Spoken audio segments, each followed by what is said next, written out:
ఈరోజు మనం చెప్పుకోయే కథ కాకి కుండ కథ. ఒకప్పుడు ఒక చిన్న అడవిలో ఒక చిన్న కాకి ఉండేది. ఆ రోజు బాగా ఎండగా ఉంది. కాకికి బాగా దాహం వేసింది. అయ్యో, నాకు నీళ్లు కావాలి అని కాకి చుట్టూ చూసింది. ఎక్కడ చూసినా నీళ్లు కనిపించలేదు. అలా ఎగురుతూ ఎగురుతూ ఒక చోట ఒక కుండ కనిపించింది. అరే కుండ అని కాకి సంతోషపడింది. కుండ దగ్గరికి వెళ్ళి చూసింది. కుండలో కొంచెం నీళ్లు ఉన్నాయి. కాకి ముక్కు పెట్టి చూసింది, కానీ నీళ్లు కింద ఉన్నాయి. తాగలేకపోయింది. కొంతమంది అయితే ఇక్కడే వదిలేసేవాళ్ళు, కానీ మన కాకి తెలివైన కాకి. కాకి ఆలోచించింది, నేను ఏం చేయాలి?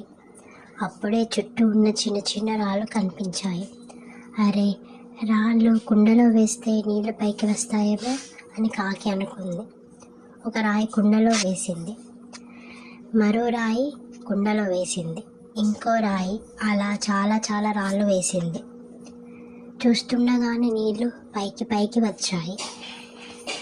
కాకి చాలా సంతోషపడింది. నీళ్లు తాగింది. ఆహా, ఇప్పుడు నా దాహం తీరింది అని ఎగిరిపోయింది. ఈ కథ మనకు నేర్పే పాఠం, సమస్య వచ్చినప్పుడు భయపడకూడదు, ఆలోచించాలి, తెలివిగా పనిచేయాలి.